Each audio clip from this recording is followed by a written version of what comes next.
latsho igwijo lalapha ekhaya ejikelele. Kaloku lisitsho nje liyachwechwela into yobana ngoku sesichwechwela ngasemnyanga kuba kaloku siyiqwela siyiqongqotha iyure yethu. Sibambe ngazibini kaloku kwabo bebenathi ukusukela kwiyure yokuqala de kube ngoku. Kodwa ke samkele abo basandula ungena kwiyure yethu yokugqibela yenkqubo. Siyiqwele kamnandi wena Nadia nembongi uSinethemba esitsho izityhilelo.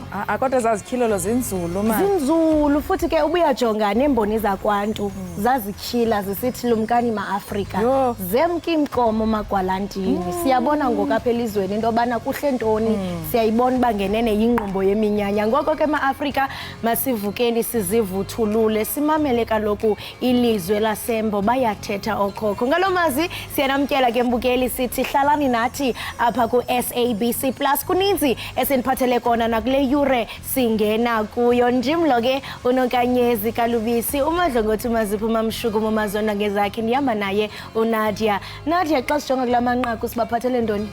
Loo nto ikhawulezile mani namhlanje. Loo mvula awufani nabanye omvula. Utheni ukhawuleza nje? Andikholwa uba sesikuyiro yokugqibela. Yazi ndikuxelele xa kumnandi xesha liyakhawuleza. Liyabaleka ne? Hayi liqengqelekile namhlanje. Kanti ke xa sijonga kumanqaku esiza nawo ngalindela oku esisematheni amaphephandaba imo yezulu kaloku sizaba nawo ke nodliwanondlebe kwezempilo. Ngolunye ke lokugqibela lolumalunga neemvumi emculweni. Inkulu ke into yasemculweni kuyathetheka noko izinto ezininzi kodwa ke sizayibamba pha ngo-1:30 loo nceko. Kwangoku masijonge ezihamba phambili.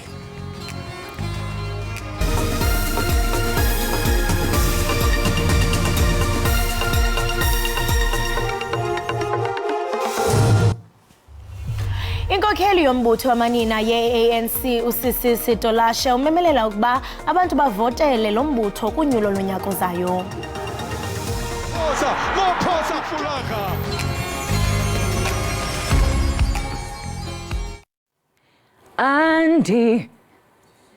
Andinanto undize kanye nkosi ndize kanye nkosi yam. Molweni makhaya, igama lam Ikhona, ndiyimvumi. Zenihlale ke nibukele Ekhaya Jikelele apha ku SABC Plus. Nonwabela izinto ezifana nezemidlalo, ezendaba nazo zonke ezinye izinto enizithandayo emakhaya. Ningahambi.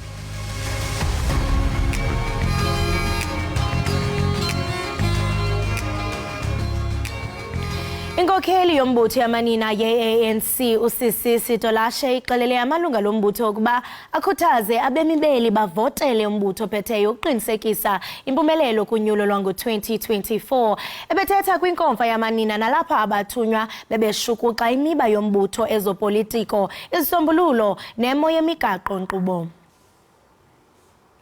Nanjengoko i-ANC icwangcisa ukusebenzela ukumemelela uninzi ngakulo phambi konyulo lwango-2024, iphiko le-ANC lomanina luhlabe ikhwelo ukuba amalungu wabo azijule ijacu ukuza neziphumo zokunkqenkqeza phambili kunyaka ozayo. We are going to carry the ANC campaign that is going to make the point that the ANC win 2024 election in 2024. Iphiko le-ANC lamanina likwatshotshe entla mayelana nesiphithiphithi sendebe yamabhokobhoko KwaZulu-Natal. Ekuqaleni kwale veki bagxeke kabukhali umphathiswa wophuhliso loqoqosho uSiboniso Duma ngokujongela phansi inkulu baphathiswa uNomusa Dube-Ncube ze bamgxeka kabukhali ngabakubiza ngocalucalulo oluphandle ngokwesini. ANC can't be spared in fighting off gender-based violence. So we need to be more vociferous as Women's League, which we are, and we are going to deal with everyone else who is embarking on that. Malunga nokuchithwa kwephiko lamanina e-ANC KwaZulu-Natal, uTolashe uthi lo mba usenkundleni xa kungoku. Isigqeba senkokheli zeliphiko zephondo sanyulwa ngo-August kodwa sachithwa kungekudalanga kunozala wombutho ngenxa yezityholo zeenkqubo ezingezizo ezalandulwayo kuvoto. We will listen from what court is saying. Eliphiko le-ANC lamanina likwavakalise ukusikwa inimba kumbhodamo ojamelene noluntu lwasePalestine begxininisa inkxaso yabo ngakumbi kumanina nakubantwana. Ukanti kusenjalo inkokheli ye-EFF umnumzana Julius Malema imemelele amasebe e-EFF ukuba ahlale kulungele ukunceda abemi beli lizwe. Ethetha kwingqungquthela ye-EFF ebibanjelwe kwiziko eMahikeng Civic Centre, okaMalema ulumkise amalungu alombutho ukuba angamameli izikhalazo zoluntu kuphela xa kaloku belungiselela uvoto. Le inxalenye yephulo le-EFF lokugaya inkxaso nebizwa ngemayihlome. okaMalema uxelele amalungu alombutho ukuba i-EFF isisisombululo kwiingxaki eziliqela kweli lizwe. Beligcwele liphuphuma iziko iMahikeng Civic Centre nanjengoko iqela le-EFF beliqhuba iphulo lalo lemayihlome. okaMalema ukhuthaze amalungu e-EFF ukuba asebenze ngokuzimisela elungiselela unyulo lonyaka ozayo, watsho esithi i-EFF sisombululo kwiingxaki esigubungele lilizwe. Once you have the beret of the EFF, once you have a t-shirt of the EFF, you are the solution immediately when you enter houses. You must see the smile of our people when they see you. So why are you doubting yourself? Do not doubt yourself. Riantoeng no. Rolwana no. From here, the only place we are going to stop at is the union building. We are marching into 2024, highly determined to come back with victory. I-EFF ithi qinisekile ukuba iza kuyifumana ivoti yabahlali beliphondo. Abemi ababini baseMozambique bamanjwe kumda weKhosi Bay kumantla wephondo laKwaZulu-Natal emva kokufunyanwa benempahla ekurhaneleka ukuba zibiwe. Abarhanelwa abaminyaka ingama-31 nama-44 bebeqhuba ivene nezibane zasezitalatweni ezibiweyo ezingama-52 ezikamasipala waseThekwini. Amapolisa athi izibane zasezitalatweni zixabisa malunga nezigidi ezi2 zeerandi. Usodolophu waseKapa uJordan Hill Lewis umemelele unyamezelwano emva kokuba kunqunyanyiswe umthandazo wabantu bakwaSirayeli eSea Point emva kokuphazanyiswa ngabalandeli abaxhasa iPalestina. Amapolisa kunye namagosa omthetho adubule iziqhushumbisi kwaye asebenzisa namanzi ukuphelisa eso siphithiphithi.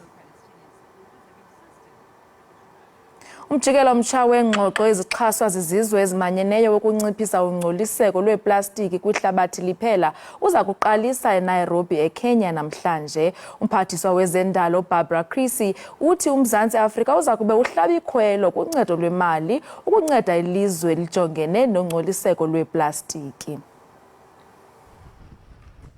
Iplastiki ezifumaneka kulwandlekazi lwehlabathi zinyuke ngesixa esingazange sabonwa ngaphambili ukusukela ngo-2005 kwaye elo nani linokuphinda liphindwe kathathu ngo-2040 ukuba akukho manyathelo athathwayo ngokophando olupapashwe ngoMatshi ka-2023.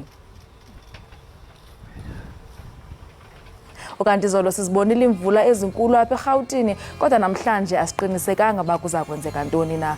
Rhawula nalo uqikelelo lwemozulu.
Nkosi kakhulu mbukeli we-Ekhaya Jikelele, ngoba kaloku usahleli nathi singalibali kaloku pha ku-SABC Plus. Uba awukakabi nayo i-SABC Plus awusibukeli khona pha ku-SABC lihaye, hayi mna ndiyakujaja mbukeli, asoze kaloku. Kunini siyimemezela? Uzawuthi uhlele le nto? Hayi, ufuna ukohlwayo. Kunini siyithetha le? Ufuna ukohlwayo, asisacengi ngoku, asisacengi mbukeli. Nakanjani qiniseka into yokubana ukwazi uphoswa kaloku yintandokazi ye-breakfast show yoyithanda kunene i-SABC Ekhaya Jikelele.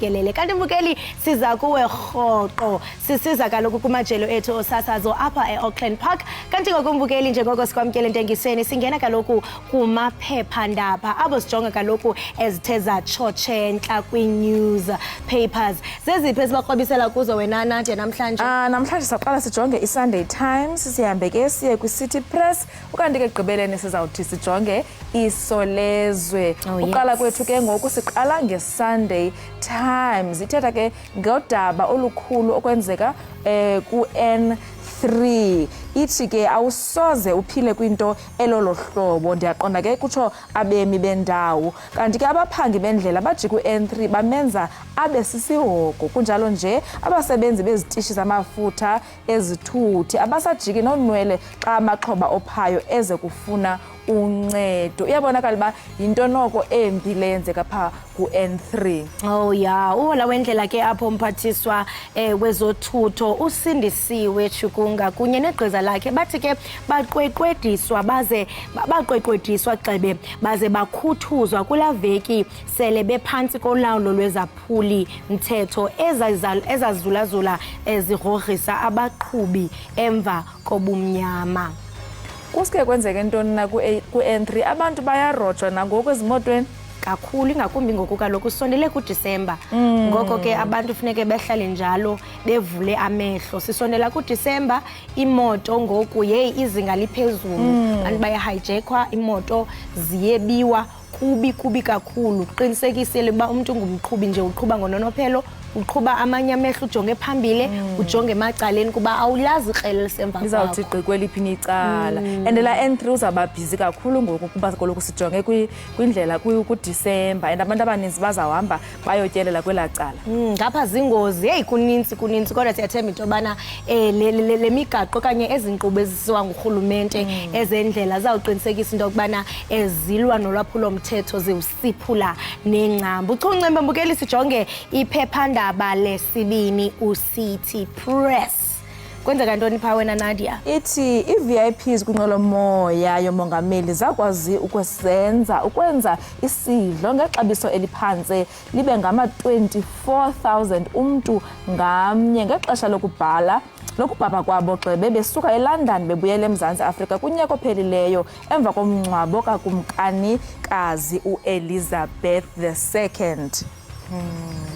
Ingathi ke babonakala ngathi batye imali eninzi kakhulu besuka ke eLondon besize eMzantsi Afrika. Noko ininzi kakhulu le mali ibalwa apha for uhambo olunye lwabantu abambalwa kangaka.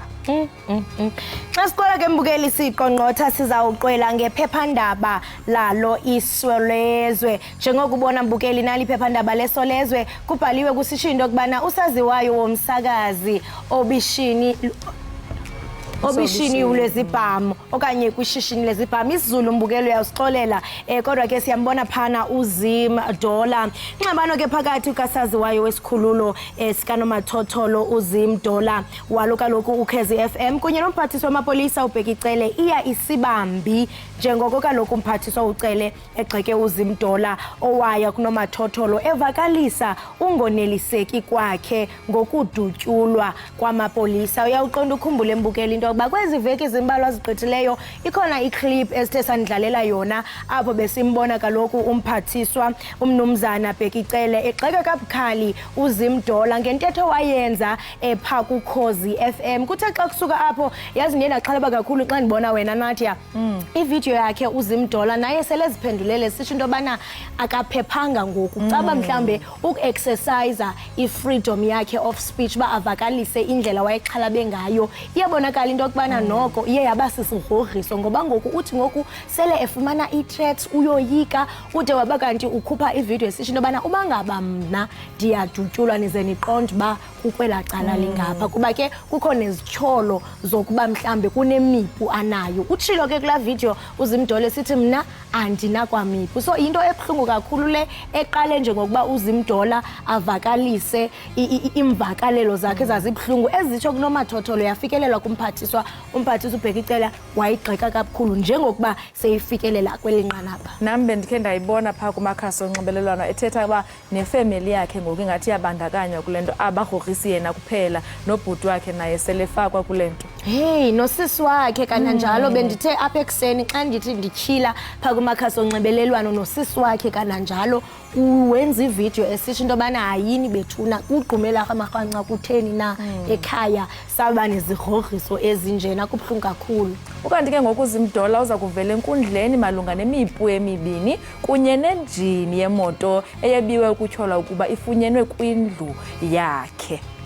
Hey iyayibashushu imbi kakhulu umbukeli. Ayike siziqonotha ngolohlobo ke ezamaphephandaba uyawuqonda ukhumbule kaloku umbukeli into yobana sikunikezile uSunday Times salandela ngaye uCity Press ayiqala sayiqonqotha ngalo iphephandaba leSolezwe. Bangabambukeli zikhona ke indaba ezithe zatshotsha enhla uthe wazibona kumaphephandaba qiniseka into yokubana uyasitheka Ekhaya Jikelele ngomso sayo ungabona sele sithi thaca kule idesika yalapha ekhaya. Masibathathe sibasevenkileni Nadia. Bukeli masibhatala amatyala wena ungalicofe lo qhosha siyabuya kaloku.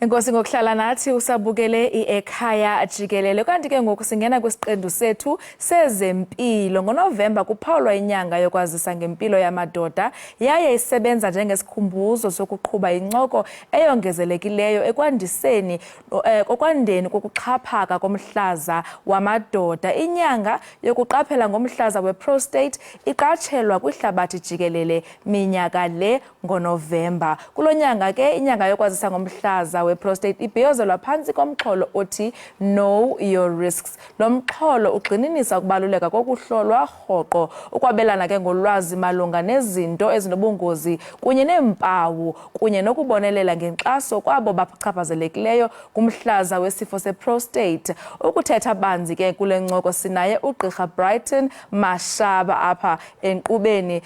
Dr. Brighton Mashaba masikubulise Ekhaya Jikelele. Nice. Good morning. Ngiyabonga ukuba nami la kule radio le TV stokhuluma ngale sifo se prostate cancer. Ngithanda ukubonga naba laleli naba all the viewers from all over the country. Enkosi kakhulu. Singaqala mhlambi usixelele ukuba kutheni inyanga yokwazisa ngomhlaza weprostate ibalulekile kangaka kwaye abantu abafuna ukuzibandakanya kweli phulo bangazibandakanya kanjani?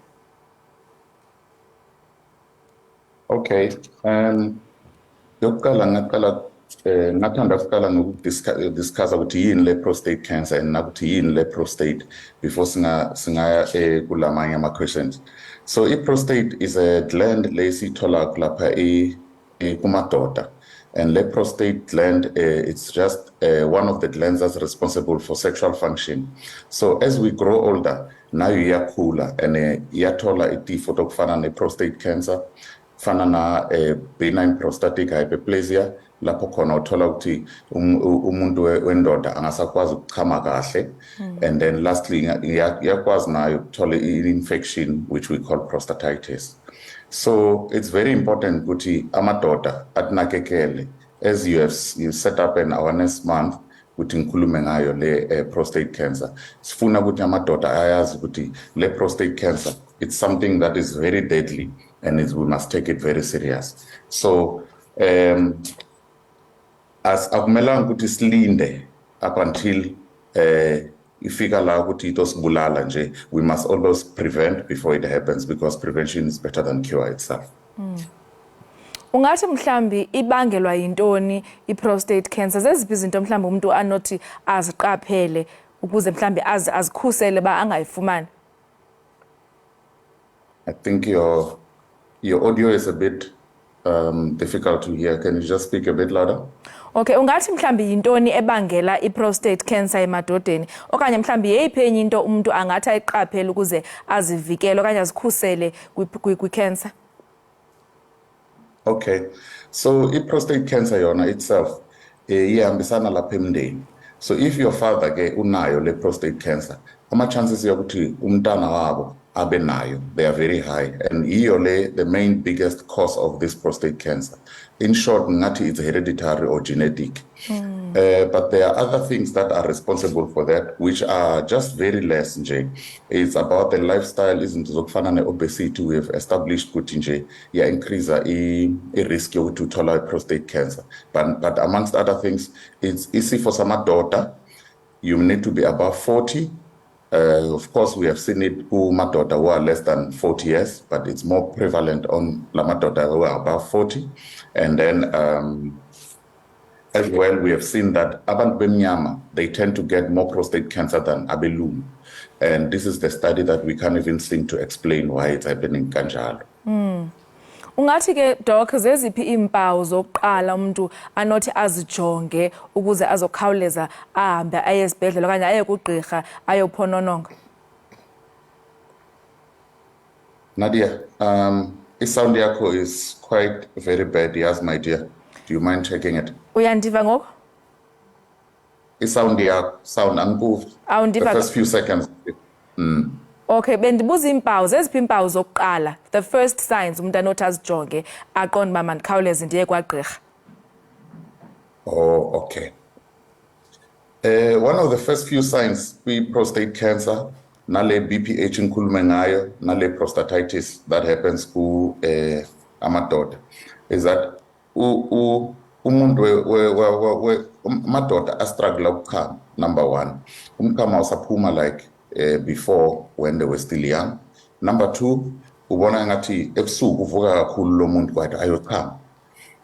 In most cases uvuka kayi-1 or awuvuki at all, but utobona manje utoqala ukuvuka maybe 3-4 times uyochama, and ma uyochama awuphumi umchamo omningi lapha, uphuma uncane. So once you start having those signs, you start wondering, and you are above 40 and uyindoda, you start wondering if you have these things. Some of the signs ukuthi nje ma uyochama, before uqala ukuchama, lo mchamo awuphumi straight away, kumele upushe for isikhathi side, and then that's when the urine will come out and uphuma kancane nakhona. Another thing ukuthi ma uyochama uthola ukuthi nje umchamo wakhona uyashisa, or ma uye emaqandeni uthola ukuthi kuphuma nengadi on ejaculation.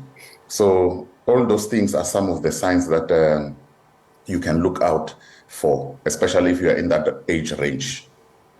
Doc, njengoba esi sifo usithi uba sisifo esijonge kakhulu abantu abangamadoda, siyawazi ke ba ayingobantu noko abathandayo ukuya kwagqirha abo. Ungathini mhlambi ukubakhuthaza ukuba baye kwagqirha bayozitshekisha i-prostate cancer, kwaye mhlambi bafuneka baye kangakanani enyakeni? Yeah, inkinga enkulu leyo. Nami I always face that challenge ukuthi it's only the ladies bafika like him, but hey, phela indoda yami ayisaphile kahle, uvuka kakhulu nalokho. First of all, ngifuna motivate la madoda ukuthi Shem, you won't lose your masculinity or your pride nje uyo consult a doctor in mawunenkinga. Amadoda anjalo, they are like that, abafuni bayodinga help if there is a problem. So I would say the one thing is this: if you want to get treatment or you want to get help, start off sase early, see prevent sase early before you can come in when you have problems. So the guidelines that are South Africa, PT, if you are a black male and then you are above 40, you can come in from the age of 40, and then we can check you lab. From there, we can pick it up sase early. But if there's 45, if there is a history, like your father or your grandfather, kuna history of una prostate cancer or anything like that, or the mother has breast cancer, because those two are related, then we start checking you from the age of 40, and we do it every year. But if there's none of that, then 45 years from there, and then we check every 2 years. Check le PSA. So mafika like it say check. Skuluma now we take some history, and then sub-examiner, and then we take blood. It's what we call PSA. The number of PSA should be less than 4. And once it's less than 4, we know there's no chances of prostate cancer. But anything above that, we start getting worried about prostate cancer. And the more we pick it up early, the more we can achieve cure early. But if C pick up already advanced, not develop as now a chance you to reverse a low damage that cancer could have caused. Ingaba mhlambi ikhona indlela yokuthintela ba ingabi saqala? Ngabe khona indlela to prevent it from actually starting and developing? Ingabi saqala kwaphela? Nadia, your line is bad. I can barely hear the first few seconds. Okay. Uyandiva ngoku? No. Okay, ngathi sizinengxaki kancinci apha nodoc kwezonxibelelwano. Kodwa ke bukeli sisathetha kaloku indaba ye-prostate cancer. Now I can hear you, yeah. Sisavana gqirha?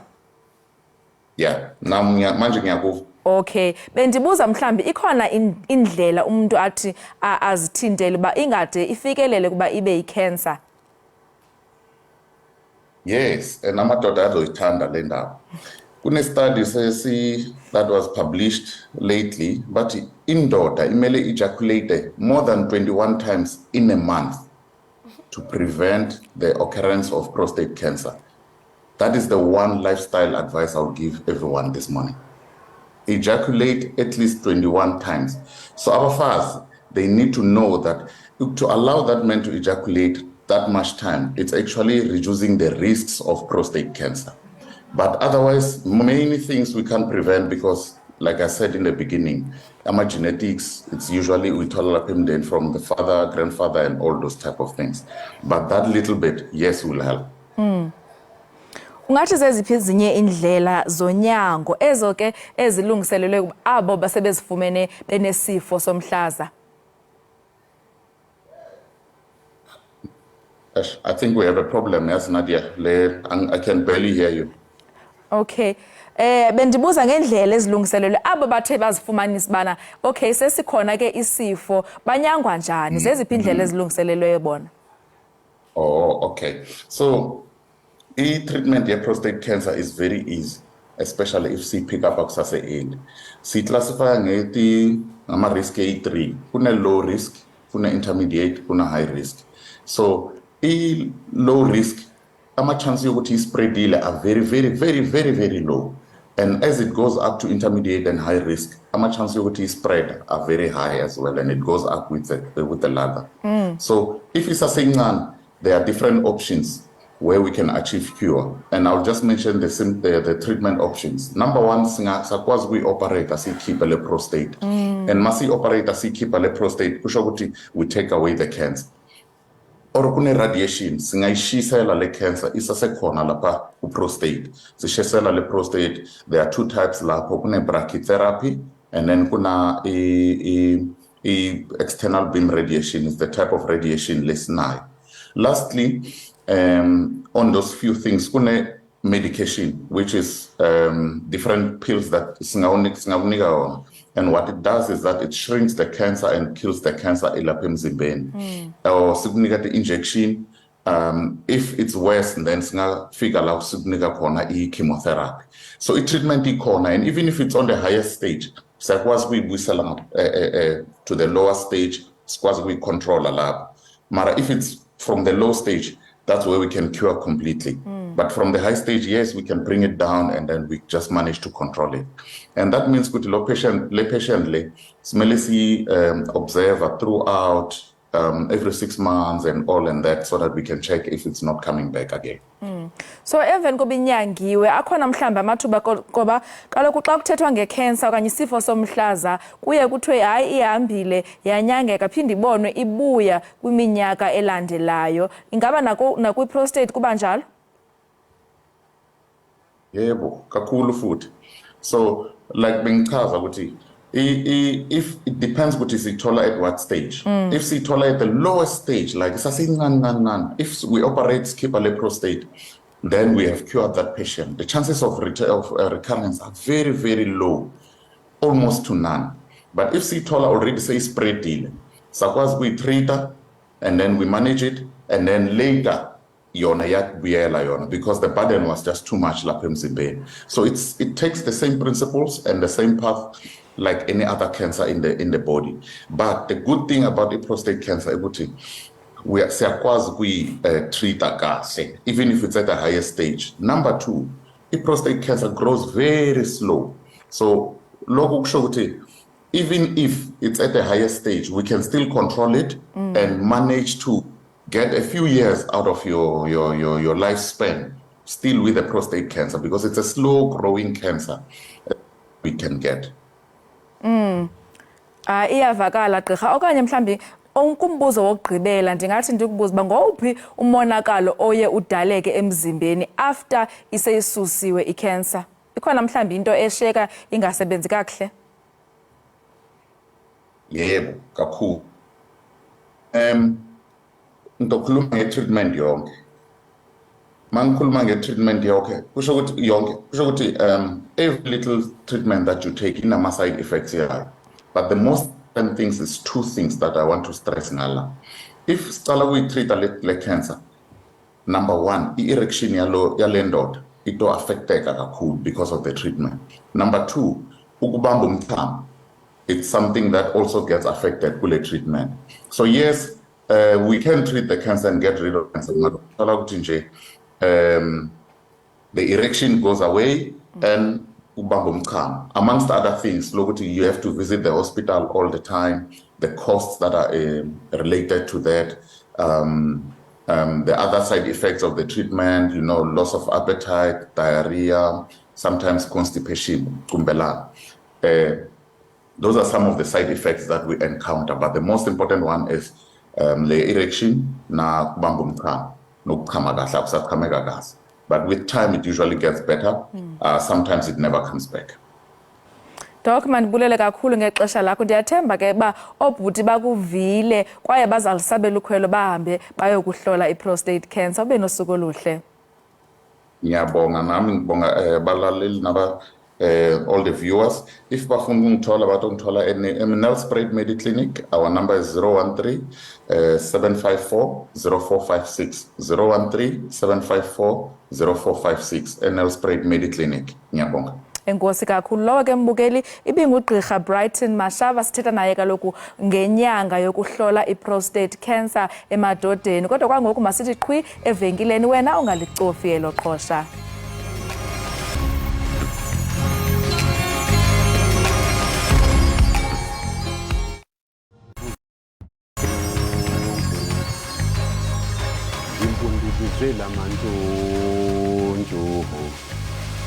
Ndibuze namathongo, ngimpundulizela amantshontsho.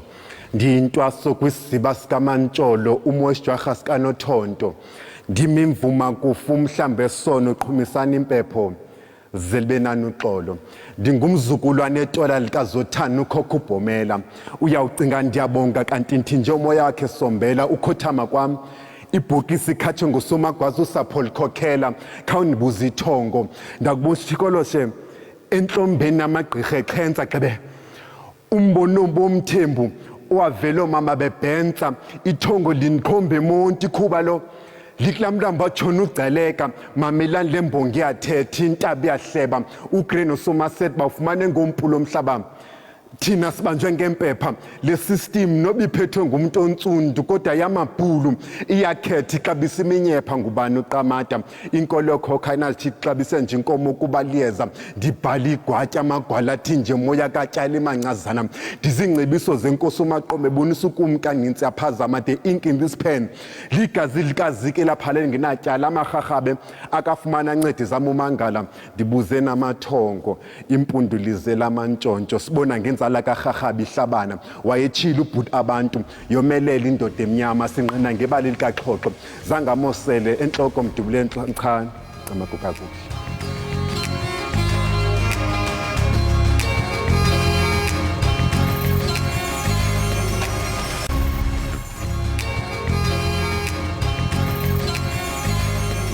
Enkosi kakhulu ngokuhlala nathi nisasibukele apha ekhaya jikelele. Namhlanje ke kwisiqendu sethu sophononongo lwencwadi sithetha ngamalungelo emvumi emculweni. Zikhona ke imvumi ezithe zabetheka ngoba zangena emculweni zingenalwazi ngamalungelo namaqithiqithi azo. Kwaye ke zikhona nemvumi ezisentsha kwelicandelo nezingathanda kaloku ukuqakathiswa ngolwazi. Ungenanzulu kulomba ke ngoku sinosakhele Mzalazala uliqala kwezomculo nobhale incwadi ngamalungelo asemculweni.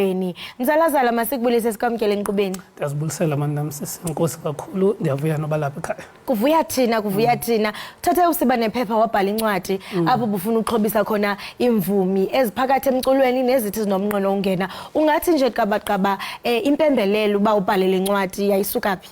Alright, ukhula kwami sisi ndikhule ndicula and ndihlala ndiseva uba iimvumi zishiya zingenamali. And ukhula kwami ndabona nasesikolweni ba ayikho into esiyifundiswayo ngamalungelo ethu apha emculweni, ayikho into esiyifundiswayo na ngendlela yokwenza imali emculweni, ngoba ndithe xa ndifunda ndizifundela izinto apha endleleni ndafumanisa into yokuba xa umculo wakho osetyenzisiwe noba usetyenziswe phi na, loo nto leyo ithetha ukuba funeka ubhatelwe for loo nto leyo. And also nento yokuba i-artist xa kusithiwa uyi-artist, loo nto leyo ayithetha ukuba ubhale umculo. I-artist ayiwubhali umculo, uyaqonda. I-artist ngumntu okhwele eqongeni acule or enze umsebenzi wakhe, not ubhala umculo. So kuzo zonke izingxaki ndiye ndazifumana kwi-industry fika kwam apha eJoburg, ndiye ndafumanisa into yokuba ayikho indawo or indlela esiye sifundiswe ngayo as abaculi. So ndadecide ukuba khathi ke ndibhale incwadi with all the information endiyifumanayo, and then ndenze sure ukuba iimvumi ezikhoyo zithi xa zicula ziyazi bafuneke zibhatelwe zenze imali. So into endiyithandayo kukuba ubhala usebenzisa nawakho amava kuba oku kwelicandelo ubila usoma uqhushalaza for 15 years in the music industry. Ngoku uthatha lo mava uwathi thatha kule ncwadi. Kwaye ke Phawuleka into yobana uye wasebenzisana nazo neemvumi esingatsho uba ziimvumi ezinkulu ne-record labels ezaziwayo. Kunjalo? Ewe, ndisebenzela kakhulu neemvumi ezinkulu and ndiziwinela nditsho nee-awards, sithengisa nee-double platinum albums. I've traveled the world. You know, ndisebenza nazo iikhampani ezikhoyo. I've done events. I also have a big conference that is happening in Durban. It's called the Music in Bizo. This year is 15 years old. So we've brought nakuyo le conference leyo abantu abakule kwelicandelo sikulo baphesheya baza apha eSouth Africa bazofundisa ngawo lo mculo.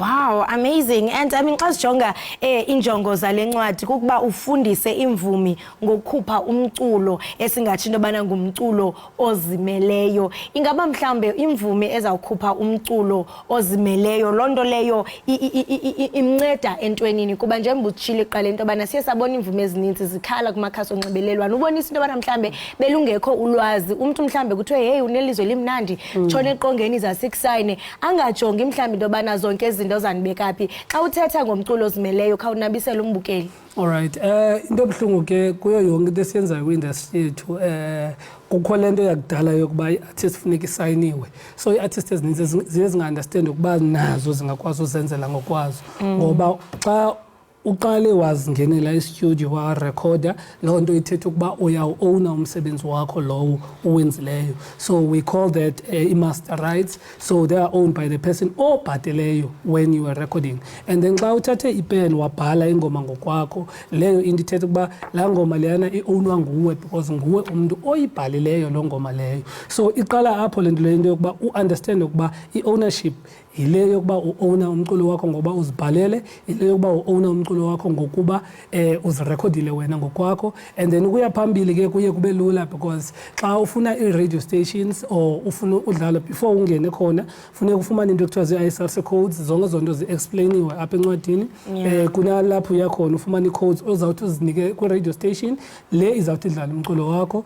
Funeka uhambile uyoba yimember yaseSAMRO as umntu lo ebebhala umculo so that bazokwazi ukuqokelela uzibuyisele imali zakho zibuyele kuwe. Sino Samro, sino Kapaso, sino Risa, sino organization ezininzi that I explained apha encwadini, because incwadi lena i-guide ikunika iziteps zokuba qala elhlobo uhambe wenze elhlobo nelhlobo.